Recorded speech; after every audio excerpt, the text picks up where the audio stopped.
경기등대 2026년 3월호. 안녕하십니까. 경기도 시각장애인 연합회에서 발간하고 있는 경기등대 소리소식지입니다. 사단법인 경기도 시각장애인 연합회에서는 3종 소식지를 제작하고 있습니다.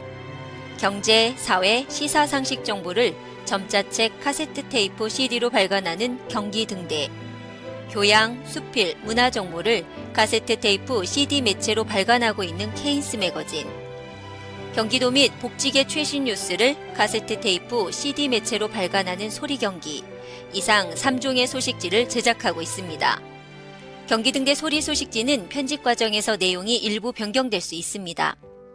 또한 현재 본 연합회에서는 홈페이지 www.eyes1004.com 웹 매거진과 넓은 마을 경기도 시각장애인 연합회 코너, 소식지 전용 어플리케이션 경기보이스 톡톡과 유튜브 사단법인 경기도 시각장애인 연합회 채널에서 소식지 내용을 음성 파일로 청취가 가능하오니 많은 청취를 부탁드립니다.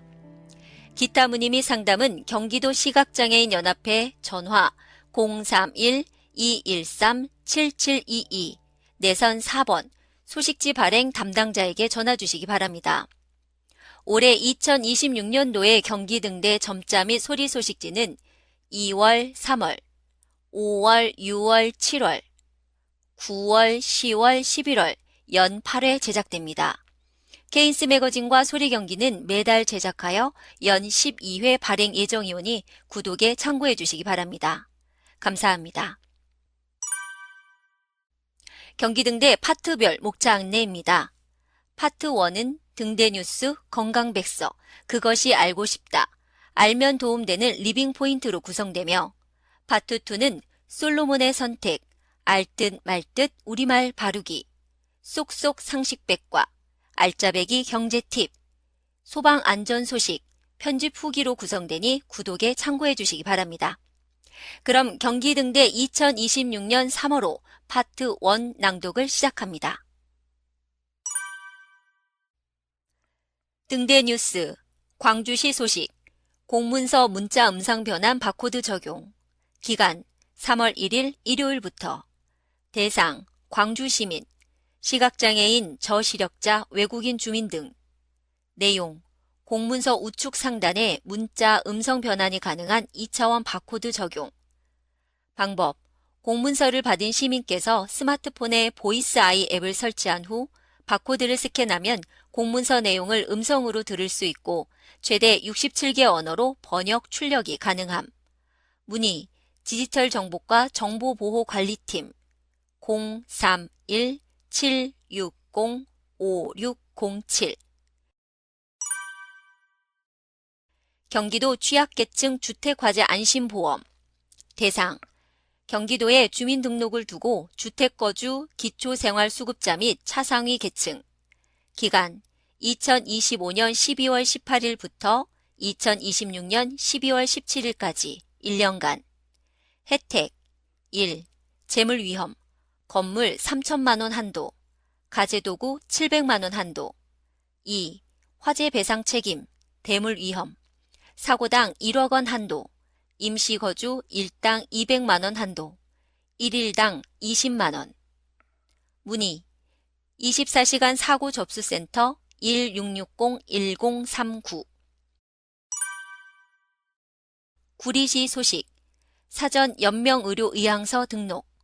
2018년 2월 4일부터 시행된 연명의료결정법은 생애 말기 연명의료에 대한 본인의 의사를 미리 밝혀두고 그 결정이 임종 과정에서 법적으로 존중받을 수 있도록 보장하는 제도입니다.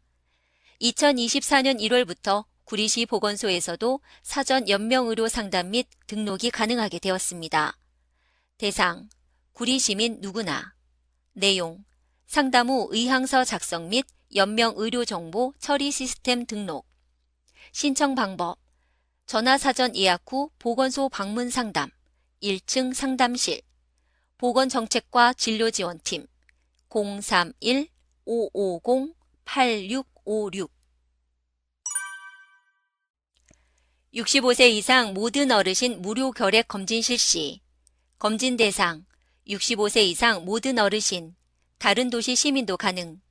검진 내용, 매년 1회 무료 결핵 검진. 검진 장소, 구리시 보건소 1층 결핵실 방문. 검진 시간, 평일 오전 9시부터 오후 4시까지. 점심시간 12시에서 1시 제외. 준비사항, 신분증 지참 필수. 구리시 보건소 결핵실 031-550-8621 8734. 양주시 소식. 양주시 서부건강생활지원센터 순환운동실 자조모임. 등록기간 연중 12월에는 신규 등록 불가. 대상 20세 이상 서부권 양주시민, 광정면, 남면, 백서급, 은현면, 장흥면 거주자. 운영기간 연중 평일 오전 9시 20분부터 11시 50분, 오후 1시부터 5시 30분. 내용, 순환운동실 자조모임 등록 후 무료 이용 지원. 최초 1회에 한하여 근력 및 유산소 운동기구 사용 교육. 문의 양주시 서부건강생활지원센터 8082-4376. 파주시 소식. 저소득 주민을 위한 경기도 부동산 중개보수 지원사업. 지원 대상 국민기초생활수급자, 자립준비 청년, 39세 이하. 지원 근거 경기도 주택중개보수 등에 관한 조례. 지원 내용 2억 원 이하 매매, 전 월세 등 부동산 중개보수 지원. 최대 30만 원. 접수처 파주시청 부동산과 및 읍면동 행정복지센터. 구비서류 1. 부동산 중개보수 청구서. 2. 개인정보의 수집 이용 및 제3자 제공 동의서. 3. 매매 임대차 계약서 사본. 4. 중개보수 영수증 사본. 5. 국민기초생활수급자 증명서 또는 보호 종료 확인서. 6. 주민등록표 등본, 최근 5년 주소 변동사항 포함. 7. 통장 사본. 2026년 의료요양통합돌봄 지원 안내. 신청기간 연중. 신청 방법 은면동 행정복지센터 통합돌봄 안내 창구. 지원 대상 의료요양돌봄이 필요한 65세 이상 노인 및 중증장애인 등. 지원 기준 본인 부담률. 기초생활수급자 및 차상위 계층 본인 부담률 0%, 기준 중위소득 160% 이하 본인 부담률 20%, 기준 중위소득 160% 초과 본인 부담률 100%. 지원 내용 방문 의료, 방문 간호, 일상생활 돌봄, 퇴원 환자 지역사회 연계 사업, 주거환경 개선, 낙상 방지 안전바 등. 안부 확인, 정서 지원, AI, IoT 돌봄 연계 등. 지원 절차, 상담, 돌봄 계획 수립, 조사 판정, 서비스 연계, 원스톱.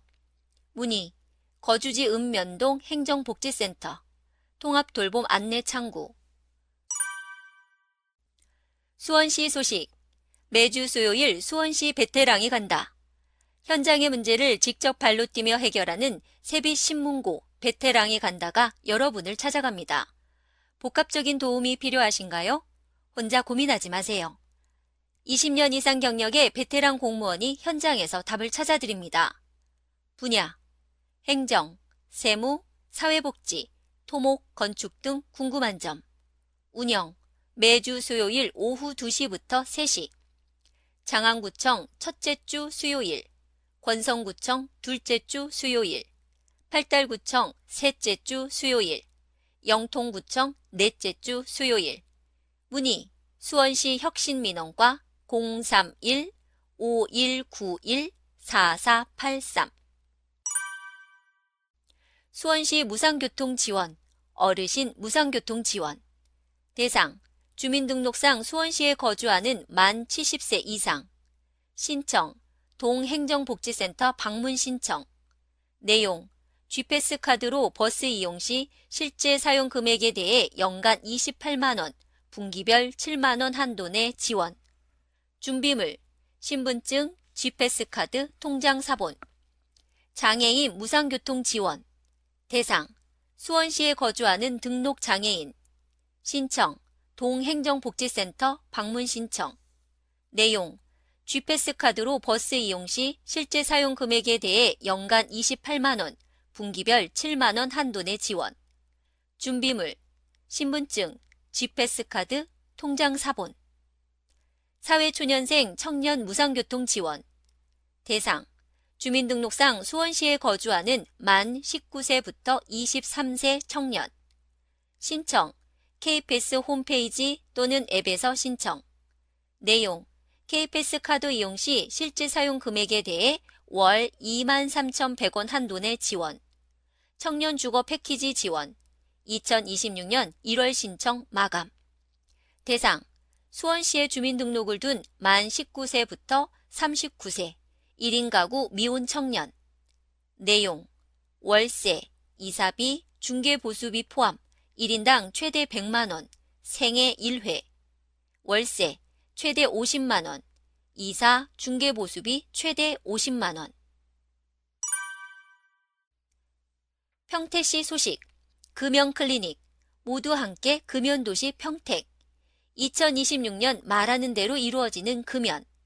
대상자, 금연을 희망하는 모든 시민. 14세 미만 시 부모님 동의 후 가능. 운영시간, 월요일부터 금요일, 오전 9시부터 오후 6시. 점심시간 12시에서 오후 1시. 내용, 1:1 금연상담 서비스 제공.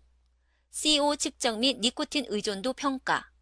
니코틴 패치 및 행동물품, 비타민 캔디 제공. 비용, 무료. 성공자, 6개월 성공 시 기념품 증정. 문의, 송탄보건소 031-8024-7264부터 6번. 평택보건소 031-8024-4417부터 9번. 안중보건지소 031-8024-8662부터 3번. 화성시 소식, 이제 구청으로 오세요. 내 집 앞 30분 행정으로 삶이 달라집니다.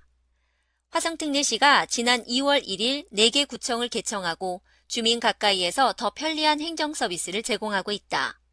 만세구, 관할구역, 삼읍, 우정읍, 향남읍, 남양읍, 육면, 마도면, 송산면, 서신면, 팔탄면, 장안면, 양간면, 일동, 세솔동.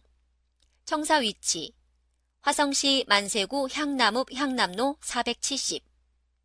효행구, 관할구역, 일읍, 봉담읍, 삼면, 매송면, 비봉면, 정남면, 일동, 기배동. 청사 위치, 화성시 효행구 봉담읍 최루백로 165. 병정구, 관할구역, 오동, 진안동, 병점 1동, 병점 2동, 반월동, 화산동. 청사 위치, 화성시 병정구 병정 3로 23. 동탄구, 관할구역, 구동, 동탄 1동부터 동탄 9동. 청사 위치, 화성시 동탄구 동탄역로 122. 경기도 시각장애인 플러스 지원센터 대표번호 안내.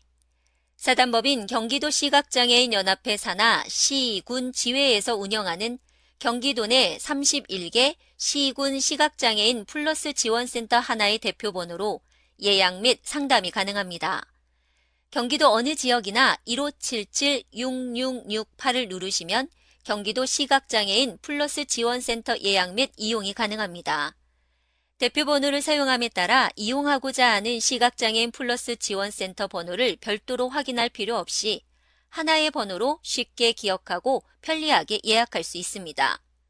경기도 내 시군 시각장애인 플러스 지원센터 예약 접수 및 이용요금, 운행시간, 이용대상 문의는 해당 지역 시각장애인 플러스 지원센터로 상담하시기 바랍니다. 이상으로 등대 뉴스를 마치겠습니다. 건강백서, 갑자기 쉰 목소리, 혹시 갑상선암? 목 앞쪽이 불편하거나 목소리가 변했는데 감기겠지 하고 넘기고 계시진 않으신가요? 갑상선암은 비교적 진행이 느린 암이지만 조기에 발견하면 예후가 매우 좋은 질환입니다. 다만 일부 증상을 놓치면 진단이 늦어질 수 있기 때문에 의심 신호를 알아두는 것이 중요합니다. 1. 이런 증상이 있다면 갑상선을 의심해 보세요. 다음과 같은 증상이 있다면 검사가 필요할 수 있습니다. 갑상선 덩이가 결절 혹 갑자기 커진 경우, 쉰 목소리가 지속되거나 성대마비 증상이 있는 경우, 덩이가 딱딱하고 주변 조직에 고정된 느낌이 드는 경우, 덩이와 같은 쪽 목에서 림프절이 만져지는 경우, 특히 목소리 변화는 성대를 움직이는 신경과 관련이 있어 반드시 전문 진료를 받아보는 것이 좋습니다. 2. 갑상선암. 왜 생기나요? 갑상선암은 여러 요인이 복합적으로 작용해 발생합니다. 점 돌연변이로 인한 종양 유전자 활성화, 방사선 노출, 특히 두경부 방사선 치료 병력, 원전 사고 등 고용량 방사선 노출, 갑상선암 가족력, 특히 가족력이 있거나 과거 두경부 방사선 치료를 받은 경우 정기적인 초음파 검사가 도움이 됩니다. 3. 갑상선암 예방법은 있을까요? 아쉽게도 갑상선암을 완전히 예방하는 방법은 없습니다. 하지만 조기 발견과 제때 치료가 가장 중요합니다. 의심 증상이 있으면 바로 진료받기, 가족력이 있다면 정기적인 갑상선 초음파 검사 시행, 정기검진이 가장 현실적인 예방 전략입니다. 4. 갑상선암 진단 방법. 갑상선암 진단에서 가장 중요한 검사는 두 가지입니다. 갑상선 초음파 검사, 혹의 크기, 모양, 경계, 석회화 여부 등을 확인합니다. 새침 흡인 세포 검사, FNAC, 초음파에서 이상 소견이 보이면 얇은 바늘로 세포를 채취해 암 여부를 확인합니다. 덩이가 작더라도 1cm 미만, 의심 소견이 있다면 세포 검사가 필요할 수 있습니다. 5. 갑상선암 수술 방법. 수술은 크게 두 가지로 나뉩니다. 갑상선 전절제술, 갑상선을 모두 제거하는 방법, 갑상선 옆절제술, 한쪽만 제거하는 방법, 단일 병소가 작고 1cm 미만, 암이 갑상선 내에 국한되며 경부 림프절 전이가 없는 경우에는 옆절제술을 고려할 수 있습니다. 6. 수술 후 방사성 요드 치료를 하는 이유. 수술 후 눈에 보이지 않게 남아있을 수 있는 갑상선원 세포를 제거하기 위해 방사성 요드 치료를 시행합니다. 치료는 비교적 간단하며 캡슐 형태의 약을 물과 함께 복용하면 됩니다. 7. 수술 후 갑상선 호르몬을 평생 복용하는 이유. 갑상선을 제거하면 우리 몸에서 갑상선 호르몬을 더 이상 생산할 수 없습니다. 따라서 평생 갑상선 호르몬을 복용해야 하며 이는 단순한 보충 역할뿐 아니라 암의 재발과 성장을 억제하는 데에도 도움이 됩니다. 인제대학교 일산백병원 포스트 중 발췌. 이상으로 건강백서를 마치겠습니다. 그것이 알고 싶다. 스마트폰으로 시각장애인 음성 유도기 쓸 수 있게 주파수 규제 개선한다. 시각장애인이 보행 시 전용 리모컨 없이 스마트폰으로도 음성 유도기를 활용할 수 있도록 전파 규제가 완화된다. 과학기술정보통신부는 일상생활과 산업 현장에서 국민의 불편을 해결하기 위해 관련 주파수 규제를 개선한다고 2월 10일 밝혔다. 이번 제도 개선은 국민의 주파수 사용 관련 기술 기준을 규정하고 있는 2개 고시의 개정을 통해 이뤄지며 지난달 행정예고를 거쳐 이날부터 시행된다. 이번 개정을 통해 이뤄지는 제도 개선 사항은 모두 4가지다. 우선 전파 규제 완화를 통해 시각장애인이 스마트폰으로도 음성 유도기를 작동할 수 있도록 한다. 음성 유도기는 전철 역사, 횡단보도 등에 설치된 장치로 음성 안내를 통해 시각장애인의 안전한 이동을 돕는 역할을 한다. 다만 음성 유도기를 사용하려면 전용 리모컨이 있어야 하는데 스마트폰과 별도로 휴대해야 하는 불편함이 있어 스마트폰 애플리케이션 앱을 활용하는 방식의 필요성이 제기되어 왔다. 과기정통부는 리모컨이 사용하는 휴대장치용 주파수인 235.3MHz기와 스마트폰을 매개하는 게이트웨이에서도 사용할 수 있도록 허용함으로써 지원 주파수가 달라 스마트폰을 쓰지 못하던 애로사항을 개선했다. 과기정통부는 또한 6GHz 일부 대역의 와이파이 실내 출력을 0.5W에서 1W로 상향해 해당 지역을 사용하는 와이파이의 통신 커버리지와 품질이 개선되도록 했다. 무선 이어폰 등 블루투스 기기의 위치 찾기에 활용할 수 있는 새로운 블루투스 전파 방식도 추가함으로써 실내에서도 보다 정밀한 위치 추적 서비스가 가능하도록 제도를 보완했다. 지하나 터널 공사 현장에서 작업자의 안전 관리를 위해 TV 유휴 대역 TVWS 데이터 통신용 무선 기기를 활용할 수 있도록 하는 제도 개선도 이루어졌다. 이전에는 자동 추기, GPS가 어려운 지하 터널 구역에서는 TVWS를 활용한 데이터 통신용 무선 기기를 사용할 수 없었는데 정해진 구역 내에서 일정한 조건을 갖춰 사용하는 경우 고정형 기기와 같은 수준으로 쓸 수 있도록 규제를 완화했다. 과기정통부는 이번 제도 개선이 인공지능 AI와 디지털 기술 발전에 따른 새로운 통신 환경을 지원하고 무선통신 인프라가 취약한 부분을 보완하는 데 중점을 뒀다고 설명했다. 이현호 과기정통부 전파정책국장은 이번 산업, 생활 분야 주파수 규제 개선은 일상생활과 산업 현장에 밀접한 것으로 국민과 기업들은 제도 개선 효과를 현장에서 바로 체감할 수 있을 것이라고 밝혔다. 매일경제 2026년 2월 10일 기사 중 발췌. 이상으로 그것이 알고 싶다를 마치겠습니다. 알면 도움되는 리빙 포인트. 하나. 안약 첫 한 방울은 버리세요. 안약은 먼저 공중에 한 방울 버린 뒤 사용해보자. 입구에 붙어있는 먼지를 씻어낼 수 있다. 둘. 니트는 하루 정도 그늘에. 니트는 벗자마자 접어서 보관하지 말고 하루 정도 그늘에 평평하게 널어두자. 습기가 빠져 옷 모양이 살아난다. 셋.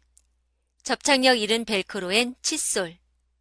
겨울 패딩 등에 달린 벨크로 찍찍이에 먼지나 머리카락이 끼어 잘 붙지 않을 땐 칫솔을 써보자. 벨크로 결을 따라 쓸면서 뜯어내면 된다. 넷. 속옷은 빨래 전에 온수에.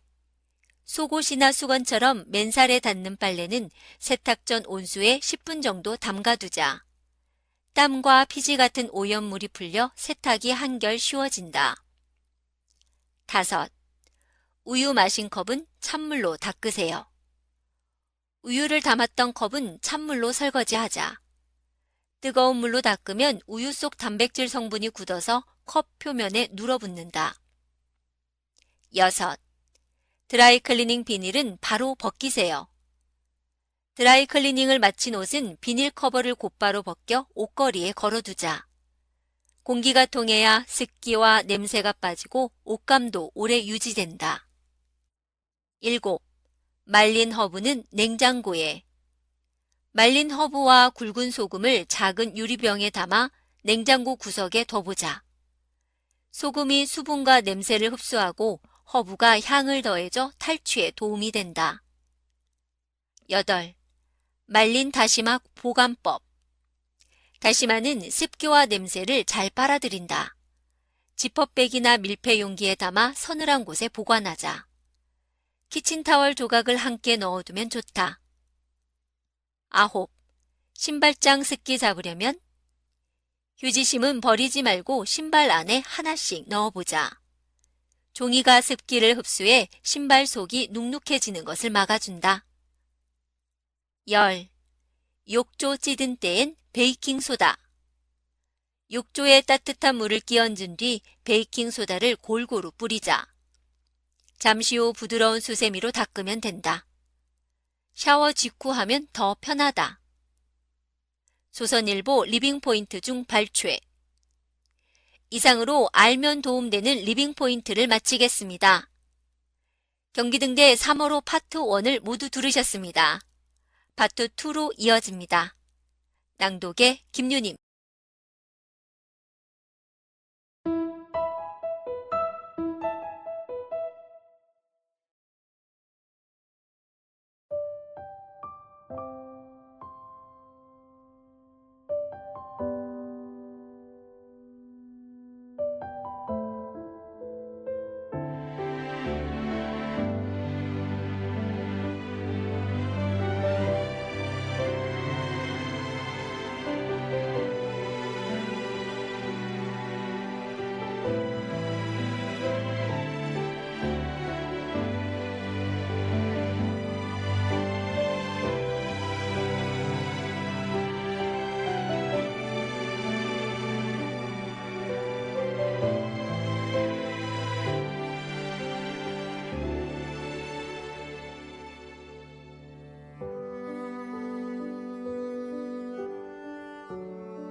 경기등대 2026년 3월호 파트 2를 시작하겠습니다.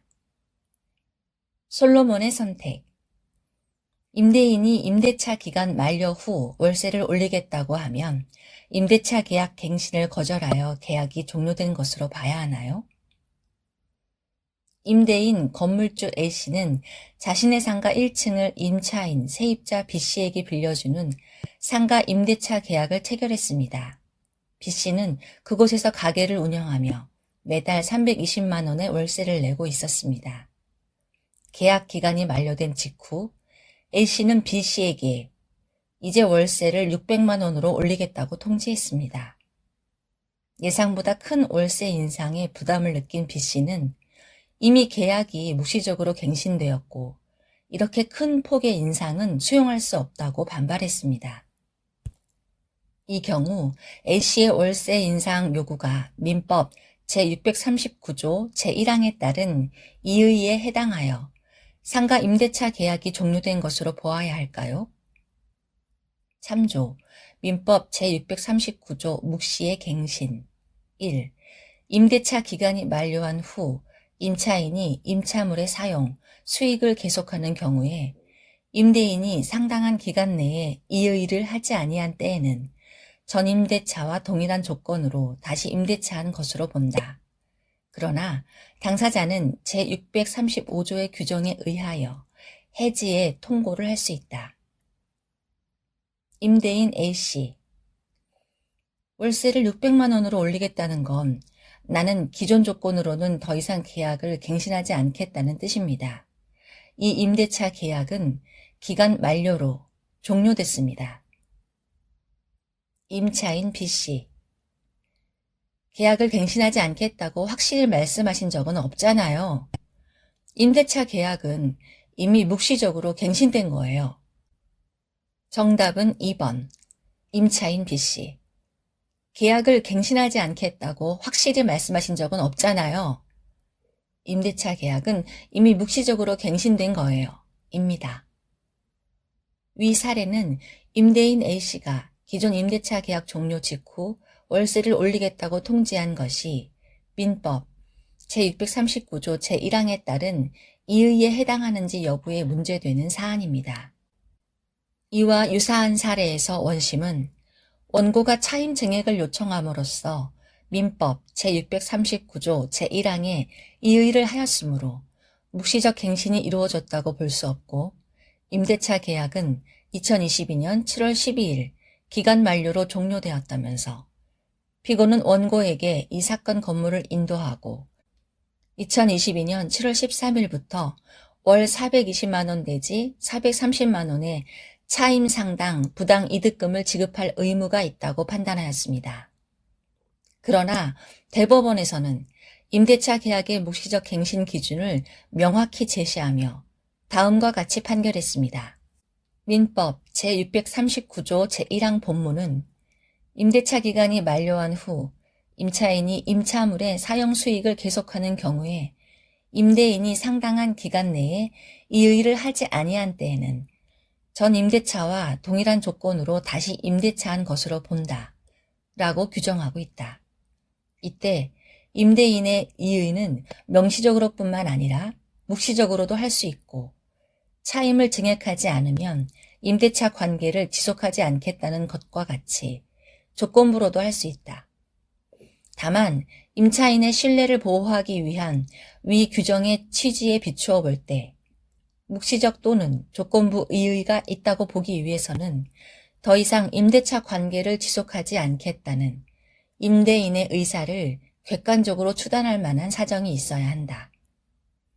한편 민법 제628조의 차임 증액 청구권은 임대차 계약이 존속하고 있음을 전제로 행사하는 권리이므로 임대인이 전 임대차 기간 만료 후 차임 증액 청구권을 행사하였다는 사정만으로는 임대인이 더 이상 임대차 관계를 지속하지 않겠다는 의사에 기하여 민법 제639조 제1항에 이의를 하였다고 보기 어렵다. 이와 같은 대법원 판례의 취지에 따르면 이 사례에서 임대인 A씨가 임대차 계약 기간 만료 직후 월세를 큰 폭으로 올린 행동은 민법 제639조 제1항에 따른 이의에 해당하지 않아 상가 임대차 계약이 종료되지 않고 묵시적으로 갱신되었다고 볼 수 있을 것입니다. 찾기 쉬운 생활법령 정보 솔로몬의 재판 중 발췌. 이상으로 솔로몬의 선택을 마치겠습니다. 알듯 말듯 우리말 바루기. 운목을 아시나요? 방바닥에 깔아놓은 장판이 다 타들어갈 정도로 뜨겁게 절절 끓던 온돌방에서도 아궁이 가까운 쪽의 방바닥을 일컬어 아랫목이라고 한다. 이를 다른 말로 구들목이라고도 하는데 아궁이가 있는 시골집에 가본 적이 있는 사람이라면 추운 겨울 아랫목에 옹기종기 모여 앉아 추위를 달래던 추억이 기억 한편에 있을 법도 하다. 그럼 아랫목의 반대편, 불길이 잘 닿지 않아 냉기가 도는 차가운 쪽은 뭐라 부를까? 운목은 차가우니 아랫목에 이불을 깔고 자거라 라고 말씀하시던 할머니를 떠올리며 운목이라고 대답하는 사람이 있을지 모르겠다. 그러나 이는 잘못된 표현으로 윗목이라고 해야 바르다.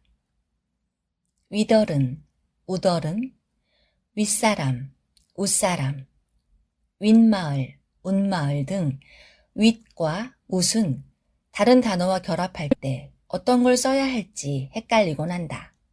그런데 이를 명확히 구분하는 쉬운 방법이 있다. 바로 위, 아래, 대립하는 말이 있는지 없는지를 살펴보면 된다. 윗사람, 아랫사람처럼 위, 아래를 둘 다 붙여 쓸 수 있는 말에는 웃이 아닌 윗을 써야 바르다. 그런데 윗어른, 아랫어른을 보면 아랫어른은 영 어색하다는 사실을 알 수 있다. 이처럼 위, 아래가 대립하는 말이 없는 경우 윗이 아닌 웃이 붙는다. 따라서 윗목, 아랫목, 윗마을, 아랫마을, 윗도리, 아랫도리 등에는 윗이, 웃어른, 웃돈 등에는 웃이 붙어야 바른 표현이 된다. 중앙일보 우리말 바르기 중 발췌. 이상으로 우리말 바르기를 마치겠습니다. 쏙쏙 상식 백과. 걸레질, 앞뒤로와 한 방향, 어느 쪽이 더 깨끗할까? 많은 사람이 주기적으로 청소를 합니다. 환기부터 시작해 정리정돈, 먼지 털기, 먼지 제거 등 여러 단계와 방식으로 진행하는데 청소의 마지막 단계는 걸레질이라고 할 수 있습니다.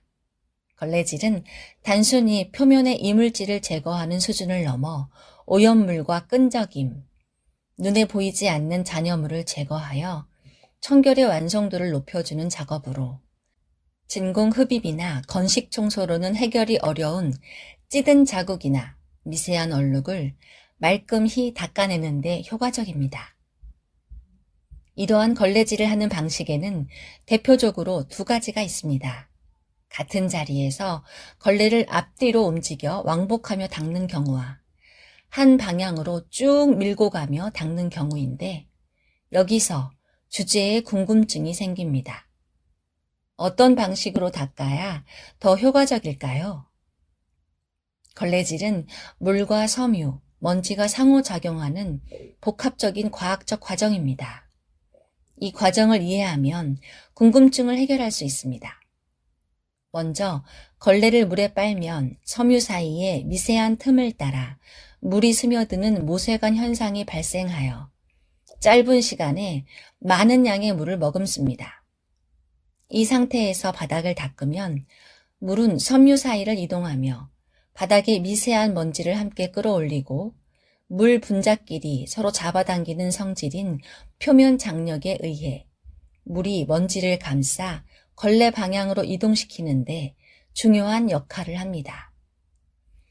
이렇게 감싸진 먼지는 걸레와 바닥 사이에 형성된 얇은 물막과 점성, 그리고 걸레가 바닥을 스치는 과정에서 생기는 마찰력에 의해 더욱 효과적으로 들어올려집니다.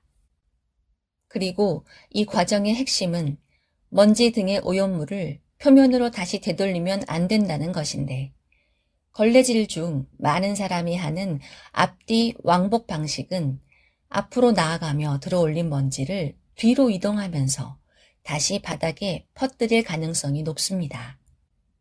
결국 먼지가 표면에서 걸레, 다시 표면으로 되돌아가는 순환이 발생하면서 미세 오염이 잔류하게 되고 시각적으로는 깨끗하게 보일지라도 오염이 넓은 범위로 확산되도록 하는 걸레질이라고 할 수 있습니다. 반면에 한 방향으로 밀어서 닦는 방식은 오염물을 일정한 방향으로 이동시키며 표면에서 오염물을 완전히 분리해낼 수 있는 효과적인 방법입니다. 그렇기에 병원이나 호텔 등 전문 청소 분야에서 표준 절차 방식으로 활용되고 있습니다. 더 나아가 전문가들이 가장 효과적이라고 권하는 방식은 S자 패턴 청소입니다. 걸레를 일정한 폭으로 직선 이동한 후 부드럽게 방향을 바꿔 반대쪽으로 이동하는 과정을 반복해주면 한 방향 밀기 방식의 장점을 유지하면서도 넓은 공간을 중복 없이 효율적으로 닦을 수 있습니다. 참고로 이 경로는 청소기술뿐만 아니라 다양한 분야에서 활용되고 있습니다.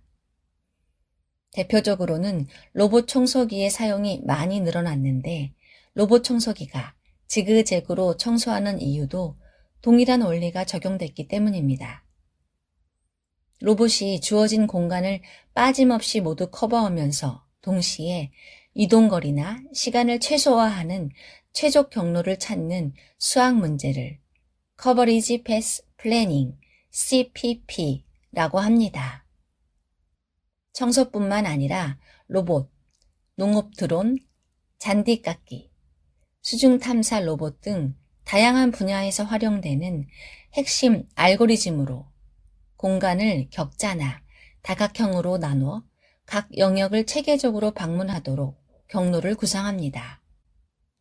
이 문제의 목표는 단순히 목적지를 찾는 것이 아니라 공간 전체를 중복 없이 효율적으로 덮는 것이기 때문에 계산 기하학과 최적화 이론이 결합한 형태의 복합적인 문제로 다뤄집니다. 이에 따르면 S자 경로는 과학적으로 증명된 최적의 경로라고 할 수 있습니다. 걸레질뿐만 아니라 우리가 하는 청소에는 다양한 과학적인 원리가 숨겨져 있습니다. 이 원리를 알면 청소를 더 효율적으로 할 수 있습니다. 제가 추천사를 작성한 송현수 작가님의 저서 청소의 과학에서 청소에 숨겨진 과학의 원리를 흥미롭게 설명하고 있으니 많은 관심 바랍니다. 궁금증이 해결되셨나요?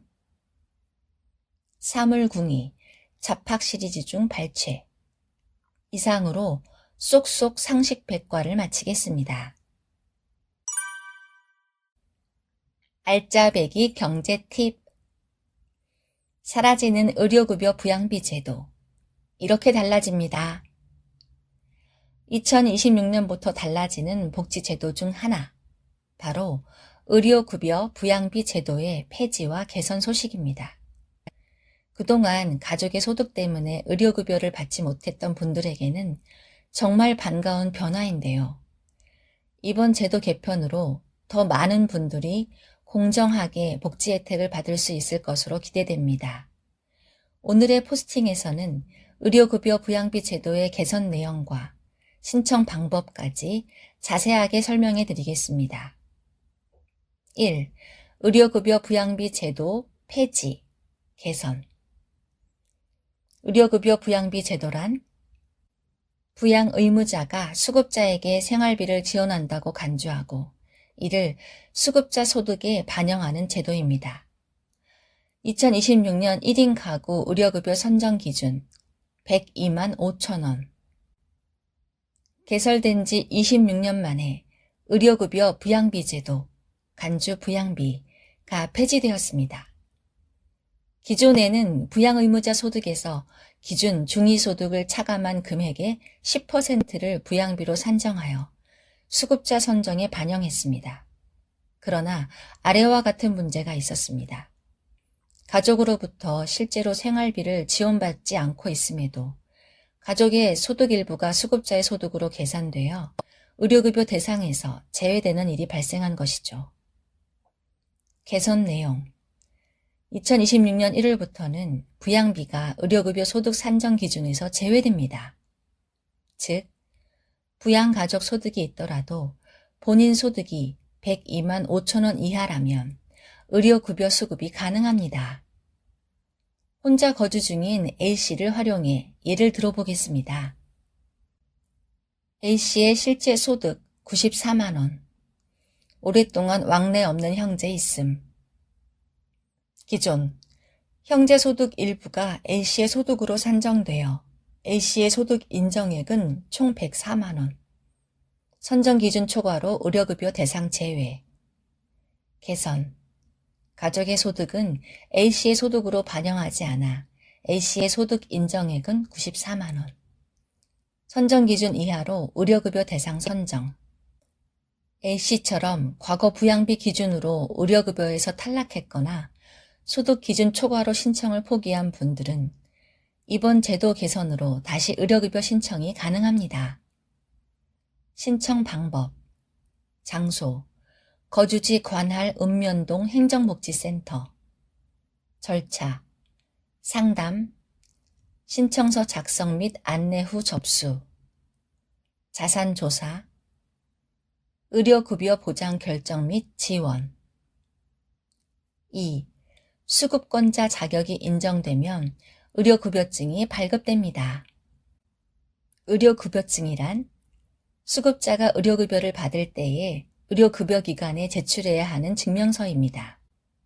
수급자 혜택은 다음과 같습니다. 1종 수급자, 외래 1,000원에서 2,000원, 약국 500원만 부담. 2종 수급자, 외래 진료 시 의원은 1,000원, 종합병원 등은 진료비의 15%만 부담. 이번 제도 개선을 통해 그동안 기준에 맞지 않아 지원을 받기 어려웠던 분들도 다시 한번 제도 안에서 검토받을 수 있게 됐습니다. 개선된 내용을 잘 확인하셔서 놓치지 말고 꼭 필요한 지원을 받으시길 바랍니다. IBK 기업은행 블로그 중 발췌. 이상으로 알짜배기 경제 팁을 마치겠습니다. 안녕하세요. 연천소방서의 소방안전 강사 소방장 박다솔입니다. 겨울이 지나고 따뜻한 봄 기운이 찾아오는 3월은 새로운 시작을 알리는 계절입니다. 추위가 물러가고 따뜻한 봄 기운이 찾아오는 시기이기도 하지만 눈과 얼음이 녹아내리는 해빙기에는 예상치 못한 안전사고가 자주 발생합니다.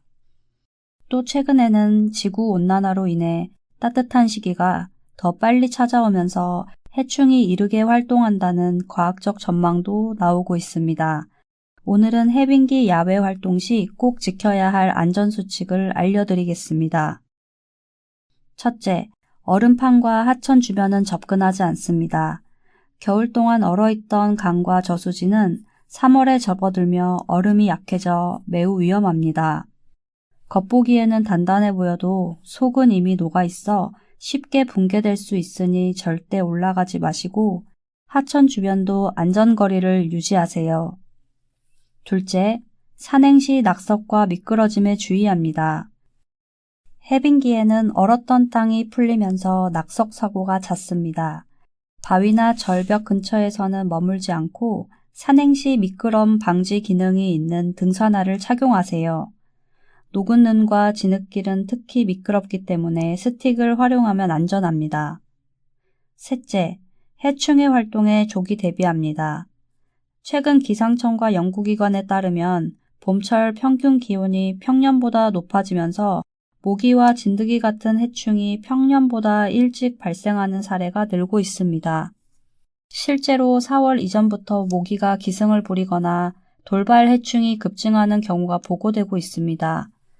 따라서 야외 활동 시 해충 기피제를 사용하고 풀숲에서는 긴 옷을 착용하는 것이 좋습니다. 또한 향수나 화장품은 해충을 끌어들일 수 있으니 사용을 자제하세요. 넷째, 안전한 길과 탐방로를 이용합니다. 지자체와 국립공원에서 조성한 무장애 탐방로를 활용하면 더욱 안전합니다. 특히 시각장애인 분들은 전문 도우미와 함께 산행을 계획하면 위험을 줄일 수 있습니다. 경기도에는 보행약자도 편안하게 즐길 수 있는 다양한 무장애 탐방로가 마련되어 있습니다. 파주 헤이리 무장애 노을숲길은 입구부터 정상까지 약 1km 데크길로 이어져 있으며 경사도가 8% 미만이라 휠체어나 유모차도 안전하게 이동할 수 있습니다. 전망대와 벤치도 마련되어 있어 휴식하기 좋습니다. 이외에도 가평 자향기 푸른숲 무장애길, 남양주 화도 근린공원 무장애 데크 산책길 등 경기관광 무장애 플랫폼에서 추천 코스와 관광지 정보를 확인할 수 있으며 안전하고 즐거운 봄철 야외 활동을 계획하는 데 큰 도움이 됩니다. 겨울의 끝과 봄의 시작이 맞닿아 있는 3월은 희망의 계절이지만 동시에 해빙기 안전사고와 해충 활동이 늘어나는 시기입니다. 오늘 말씀드린 수칙을 기억하시고 따뜻한 봄을 안전하게 맞이하시길 바랍니다. 감사합니다. 편집 후기. 봄 기운이 찾아오는 3월. 활기찬 시작과 함께 건강과 행운이 함께 하시길 바랍니다. 감사합니다. 경기등대 파트 2를 모두 들으셨습니다. 이것으로 경기등대 소리 소식지 2026년 3월호를 마치겠습니다. 낭독의 구자선입니다.